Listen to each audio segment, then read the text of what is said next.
अभी नेक्स्ट से ठाकुर जी आए और बाबा से बोले, बाबा कहा भयो आप इतने उदास काहे को है गए?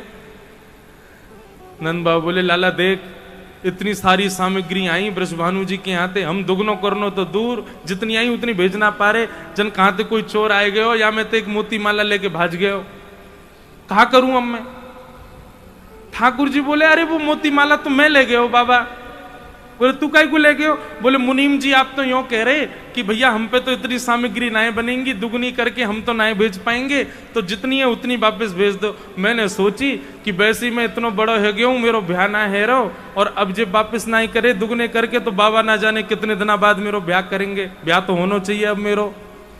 तो मैंने मन में विचार करी, बाबा हमारे इतने बड़े बड़े खेत, उनमें जाए करके आप जुताई बुवाई करो तो इतने सारों अनाज हमारे घर में है जाए। तो मैंने तो एक मोती की माला लई तोड़ के और सबरे मोती बोए दिए खेत में। वो मोती बोवेंगे, उनमें ते अंकुरित वृक्ष होंगे, फिर वृक्षन में जैसे फल लगे ना बाबा ऐसे मोती लग जाएंगे, और मोती इनको तोड़ तोड़ के दियाएंगे अमृत मानु जी को। पर मेरो ब्याह कराए दो आप, ब्याह मत रोको। नंद बाबा बोले, अरे लाला तू बड़ो भोरो है भैया, अरे मोती बोवे तो कोई मोती थोड़ी होयो करें। अब तू चल जल्दी मेरो हाथ पकड़ के ले चल, कहां बो के आयो, कौन कौन सी जगह तेने वो तो को याद तो है ना? बोले बाबा लेकिन मुझको शर्त तो लगाओ कि आप मेरो ब्याह कर दोगे। बोले अरे बाद की बात है, तू पहले मुझको बता तू कहां बो के आयो।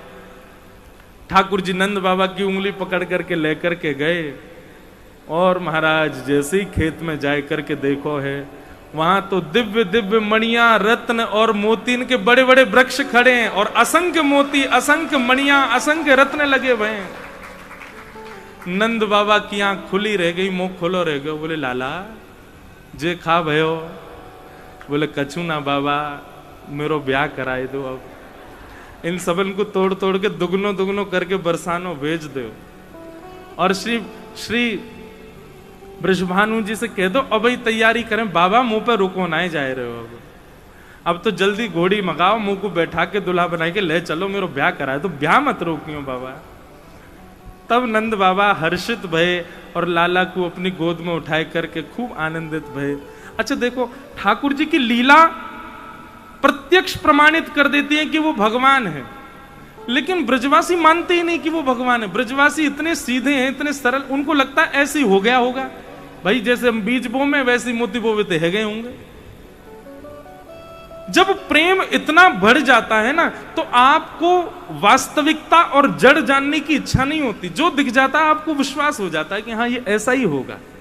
ये प्रेम की पराकाष्ठा जिसमें हो उसका ऐसा लक्षण होता है, वो ज्यादा गहराइयों तक पहचानने की उसकी इच्छा नहीं होती। ऐसा कैसे हो गया, ये कैसे हो गया, ये कैसे संभव है। जो आजकल के पढ़े लिखे लोग हैं वो तर्क कुतर्क में जाते हैं, पर ब्रज के उपासकों को कुतर्क में नहीं जाना चाहिए। निधिवन में आज भी रास होता है क्या? सब यही पूछते हैं। अरे भैया केवल निधिवन में नहीं होता, संपूर्ण ब्रजमंडल में आज भी रास होता है। देखवे वाली दृष्टि चाहिए, आज भी ठाकुर जी कर रहे हैं। हमने सुना है रात को वहां जो चला जाता है सुबह तक वो अंधा गूंगा बहरा हो जाता है।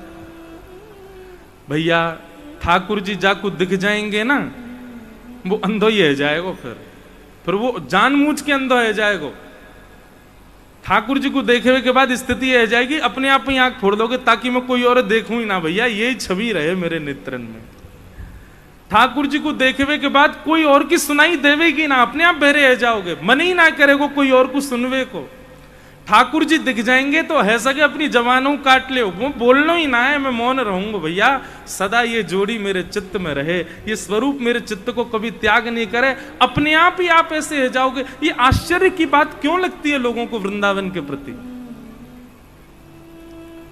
पहले उस स्थिति में तो पहुंच जाओ, पहले अपनी स्थिति तो वैसी बना लो कि ठाकुर जी आपको अनुभव करावें अपना।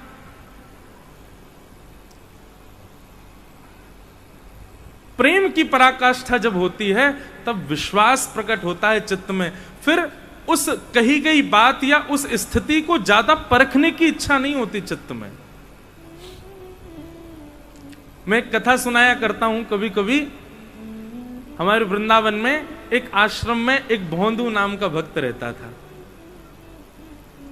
उसका नाम तो कुछ और था, पर उसको सब भोंदू बोलते थे क्योंकि बहुत भोला था वो। आचार्य चरण रोज प्रवचन सुनाया करते थे और प्रवचन में बताते थे, बोले भांडीर वन में ठाकुर जी गैया चराने आते हैं। तो दूर बैठा ग्वारिया भोंदू बैठ करके सुनता था। उसने जैसे ही भांडीर वन नाम सुना, भांडीर वन नाम सुनते ही वो तो बिल्कुल ऐसे अचक हो गया और सोचने लगा, भांडीर वन तो मैं भी जाऊं गैया चरावे, मुझे तो कभी मिले नहीं ठाकुर जी। अब उसके चित्त में ये अविश्वास नहीं है कि ठाकुर जी पहले आते होंगे, अब थोड़ी आते हैं। उसके चित्त में ये पूर्ण विश्वास है कि ठाकुर जी अब भी भांडीर वन आते होंगे और गुरु जी कह रहे हैं या को मतलब तो निश्चित आते होंगे।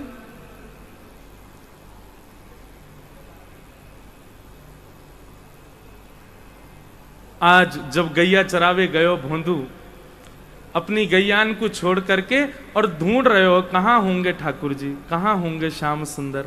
बंधुओं, केवल भोंदू नहीं, कितने वैष्णव ऐसे जिनने ये विश्वास मान लियो कि ठाकुर जी होंगे और वो पहुंच गए। रसखान भी तो ऐसे ही वृंदावन आए, उनको एक चित्र दिखा दिया ठाकुर जी का, तो रसखान बोलो ये बालक कहां मिलेगा, बोले वृंदावन में नंद नंदन को छोड़ा है। याकूब पाने के लिए कहा करना पड़ेगा, बोले गले में कंठी माला पहननी पड़ेगी, बोले ये मिल जाएगा, बोले हाँ मिल जाएगा। याकूब कहा प्रिय में याकूब खवाई दूंगा, बोले माखन मिश्री खवाई दियो। तो रसखान तुरंत ही निकल पड़े, ये विचार नहीं किया कि मुझे क्या करना है क्या नहीं करना, उनको विश्वास था कि मिले ही जाएंगे। रसखान बन गए। ऐसे भोंदू ढूंढने लगा ठाकुर जी को, नहीं मिले ठाकुर जी। एक दिन, 2 दिन, 3 दिन, उसका विश्वास इतना कि हो सकता है ठाकुर जी तो आते ही होंगे, मुंह में ही भक्ति ना है, मैं ही ना देख पा रहा हूं लाल जी को। आज उसकी हृदय की गम्यता श्री राधा रमण जी के हृदय को प्राप्त हो गई और श्री ठाकुर जी स्वयं को रोक नहीं पाए। बोले रोज जावे भांडीर वन में ढूंढे मुझे कि मैं गैया चरा के आऊंगा, चलो आज चलें। और तभी भोंदू ने देखा कि वन में अत्यंत सुंदर, अत्यंत रसमयी, अत्यंत आकर्षित करने वाली गैयाएं चल रही हैं और उन गैयाओं के बीच में पीली पीतांबरी पहने नील वर्ण के श्याम सुंदर अपने गले में, अपनी पीठ पर एक लाठी टांगे और दोनों हाथन को टांगे उनके बीच में चल रहे हैं। आहा, वो छवि देख करके, वो घुंघराले केश, कल हमारे कृष्णदास भैया आज सुबह ठाकुर जी को सुना रहे हैं ना, कैसा स्वरूप ठाकुर जी का। आहा, तारी कजरारी से जादू की पिटारी पलके, तारी कजरारी से जादू की पिटारी पलके, उनमें मदहोशी भरे,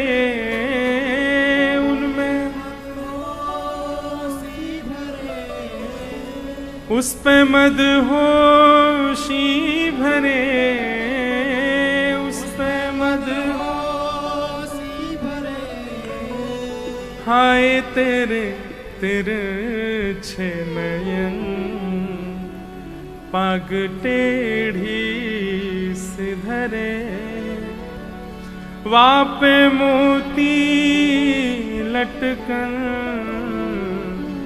डोले ब्रज कुंजों में, डोले श्री वृंदावन में, झूम के राधा रमन, पग टेढ़ी सिधरे। ये स्वरूप देखा, देखते ही भोंदू तो भूल ही गयो कहा कहनो मुकू, और जाकर के चरणों में प्रणाम करके बोलो आप वही है ना जिनके बारे में गुरुजी सुना में। ठाकुर जी बोले तेरे गुरुजी कौन के बारे में सुना में, मुझे क्या पता। अरे गुरुजी बताए रहे आप मोर पंख को मुकुट पहनो, आप कानन में मकराकृत कुंडल पहनो, गले में मोती की माला पहनो, आपको वर्ण नीलो नीलो है और आप पीतांबरी पहनो। सब कछु तो वैसो ही है जैसो गुरुजी बतामे, तो आप वही हो ना जिनके बारे में गुरुजी बतामे। ठाकुर जी उसकी सरलता सहजता पर इतने रीझ गए, बोले हाँ मैं वही हूं जाको तो गुरुजी सुना मैं। अच्छा तेरो नाम का है, तू अपनो नाम बता। तो भोंदू बोलो मेरो नाम तो कछु और है, पर प्रेम से सब मोकू भोंदू बुला मैं। आहा, भोंदू नाम सुनते ही ठाकुर जी तो इतनी जोर से हंसे हंसते हंसते बैठ गए। बोले कहा नाम है तेरो? बोले भोंदू। ठाकुर जी बोले तेरो नाम बड़ो सुंदर है भैया, तू आ जा मेरे बगल में बैठ जा। भोंदू बैठ गयो। अब ठाकुर जी से नजर नहीं हट रही है उसकी। ठाकुर जी बोले अब देख तो ही रहेगो, कछु पवावेगो भी, कछु लेके आयो, मुंह को भूख लगी बहुत जोर से। भोंदू बोलो आप मेरे हाथ की रोटी पाओगे? बोले हाँ पाऊंगा, खिला तू। तुरंत भोंदू ने अपनी गमछा में बंधी भाई 2 रोटी दे दी ठाकुर जी के आगे, गुड़ रख दियो और टेंटी को अचार धर दियो। ठाकुर जी तो बढ़िया वासो पान लगे। पाते पाते भोंदू बीच में बोलो अच्छा सुनो लाल जी, एक रोटी छोड़ दियो, मुंह में भूख लग रही है। आपको देख के तो ऐसा लग रहा है कि आपकी मैया ने कछु खवाया हो ना, इतने भूखे लग रहे हो। ठाकुर जी और जोर से हंसने लगे। बोले वाह भैया तू पहलो भक्त देखो जो भगवान ते ही मना कर रहे हो कि कम छोड़ दियो मेरे काजे। ठाकुर जी बोले सुन मैं तो ना छोड़ूंगा रोटी, तू भूखो रहे, कल ते ज्यादा लेके आइयो भोजन, मुझे भूख लग रही है। अच्छा ने आधी तो छोड़ ही दियो, मुझको भी तो लग रही है भूख। ठाकुर जी ना मैं तो पूरी पाऊंगा, तू अपने काजे कल ज्यादा ले आइयो। और ठाकुर जी पूरी प्रसादी पागे। भोंदू बोलो मैया तो कह दे करो आपको खवाए करे, इतना भूखो ना रखो, करें दूसरे की रोटी खाए जाओ। ठाकुर जी बोले कल ते दुगनी लेके आइयो। और भोंदू चला गया। उसने जाके गुरुजी को भी नहीं बताया, उसको लगा गुरुजी और सब बालक तो मिलते ही होंगे ठाकुर जी से, मेरी तपस्या कम थी, मुझको अब मिले हैं। दूसरे दिन जब ज्यादा सामग्री ले जाने लगा रसोई घर से, गुरुजी को पता चली तो गुरुजी ने भोंदू से कहा, भोंदू हमको पता चली तुम 2-3 दिन से बहुत ज्यादा सामग्री ले जाते हो, कहां ले जाते हो? भोंदू बोलो गुरुजी मैंने आपको बताई नहीं, पर मेरे भाग्य पिछले 4 दिन पहले ही उदय भये हैं, और मैं वन में जाऊं, भांडीर वन में, वही नंद नंदन जिनके बारे में आप सुनाते हो कथा में, वो गैया चराने आते हैं। जैसे ही सुना नंद नंदन गैया चराने आते हैं, गुरुजी बोले भोंदू कौन आते हैं गैया? बोले नंद नंदन, वही जो मोर मुकुट पहनते हैं, पीली पीतांबरी पहनते हैं। गुरुजी उनमें से ऐसी सुंदर सुगंधी आवे, मैं आपको कहा बताऊं। और आप जितना सुंदर वर्णन करते हैं ना गुरुजी, बातें तो बहुत गुना ज्यादा सुंदर हैं। मैं तो उनते पहले दिना तो मैं उनको देखते ही रह गया, मेरी सबरी रोटी न खा गए, उनको बड़ी भूख लगे, या हमारे उनके काजे दुगनों लेके जा रहा हूं गुरुजी। तो आचार्य जानते हैं कि कोई और बोले तो मैं विश्वास ना करूं, लेकिन भोंदू बोल रहा है तो इसका मतलब निश्चित ठाकुर जी आते।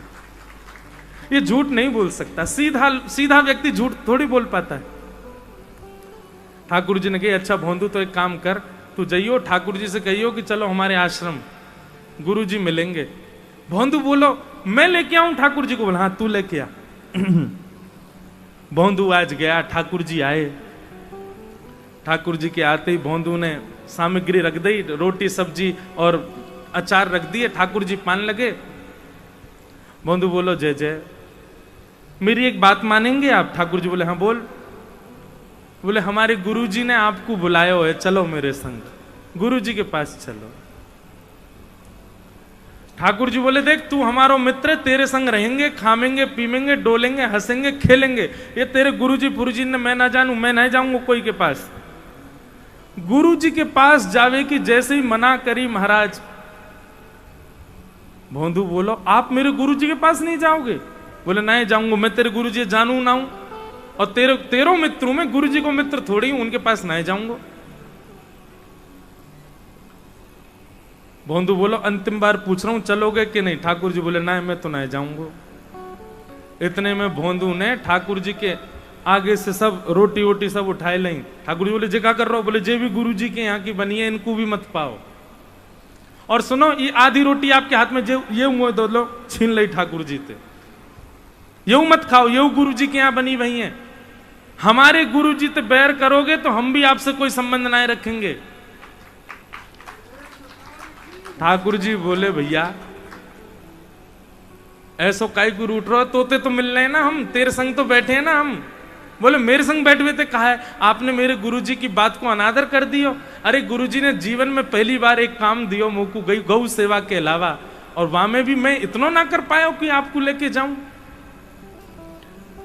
धीरे धीरे फिर कह दे ठाकुर जी चले चलो ना, गुरुजी बड़े बढ़िया हैं मेरे, उनकी वजह से तो आप मिले हो मुझको। ठाकुर जी बोले हम नहीं जाएंगे। भोंदू बोलो नहीं जाओगे? बोले नहीं जाएंगे। तो भोंदू बोलो हमारे गुरु जी के पास नहीं जाओगे तो हम भी आपके पास नहीं आएंगे। और सुनो, कल ते आप अपनी गैया लेके कहीं और जाइयो, इतकू मत आइयो, क्योंकि अब यहां मैं गैया चरावे आऊंगा, और जहां मेरी गैया आवेंगी अगर आपकी गैया आ गई तो मैं अपनी गैयान को आपकी गैया से लड़वा दूंगा। अपनी गैयान को लेके कहीं और जाओ, मेरे आसपास मत आइयो। अब ठाकुर जी उसकी बात सुनना, बोले अच्छा, तो पता है कितने बड़े बड़े संत तपस्या करे मेरे दर्शन करवे के काजे, और मैं तेरे पास ऐसे ही आ जाऊं सहजता में, यूं कह रहा हूं मैं मिलूंगा ना। तो बोले मैं संत थोड़ी हूं, मैं तो भोंदू हूं, मुझे कोई तपस्या की जरूरत थोड़ी है, मैं तो अपनी गैया चरावे आऊं, वो तो अपने काम ते काम है, अपनी गुरु जी की कथा सुनूं रात में, अब तुम कहीं और जाइयो गैया चरावे। और ऐसा कह के भोंदू तो वहां से उठ के चल दियो अपनी गैया इकट्ठी करके। ठाकुर जी कहे ए भोंदू रुक तो जा। भोंदू बोलो अब तभी रुकूंगो जब ये वचन दोगे कि गुरु जी के पास चलूंगो। भोंदू चल तो जा रहे हो, ठाकुर जी उसकी ओर देख रहे हैं। भोंदू जैसे ही दिखना बंद हुआ, जैसे ही थोड़ा दूर गया, ठाकुर जी इतने व्याकुल हो गए जैसे मानो त्रिलोक की छीन करके ले गया हो ठाकुर जी से। दौड़ करके ठाकुर जी गए और जाकर के भोंदू के कमर के ऊपर ऐसे चढ़ गए पद्दी पर, और पद्दी पर चढ़ के बोले चल इतना हट करे, लेके चल अपने गुरुजी के पास, अब ही चलूंगा, तेरे गुरुजी तो मिलके आऊं पहले मैं। भोंदू तो आनंदित है गयो महाराज, ठाकुर जी को ऐसे अपनी पद्दी पर चढ़ाई करके लेके गयो। शाम को समय गुरुजी आंगन में बैठे हैं, शिष्यन को पढ़ा रहे हैं, तभी गौशाला की सब गैया आ गई। गौशाला की गैया के मध्य जैसे ही गुरुजी की दृष्टि पड़ी तो कहा देखो ग्वारिया भोंदू ऊपर से नीचे तक मट्टी में लदो भयो है, गोबर लग रहा है जगह जगह, और वाकी पीठ पर लद करके श्याम सुंदर मुरली मनोहर नंद नंदन चढ़ करके आ रहे। आहा, ये दृश्य देख करके गुरुजी तो आनंदित है गए। हमने अपनो घर छोड़ दियो, परिवार छोड़ दियो, वेद अध्ययन करवे लगे, इतने शास्त्रन को अध्ययन कियो, तब भी आपके दर्शन नहीं हो पाए। और ये भोंदू अनपढ़ गंवार, अंगूठा छाप, केवल गैया चरावे, पीछे बैठ के कथा सुने। एक बात पर गुरु की पर विश्वास करके भांडीरवन चलोगे और ठाकुर जी को पकड़ के आश्रम ही लिया है 4 दिनों में। तो ठाकुर जी को भैया आपका भोलापन प्रिय है। ठाकुर जी के सामने तो भोंदू बन जाओ, ठाकुर जी के सामने तो सरल बन जाओ, ठाकुर जी के सामने तो सहज बन जाओ। जितनी सरलता और सहजता आपके चित्त में रहेगी उतनी जल्दी ठाकुर जी आपसे मिलेंगे, और जितनी चतुराई अपने अंदर रखोगे उतना दिन लगावेंगे ठाकुर जी।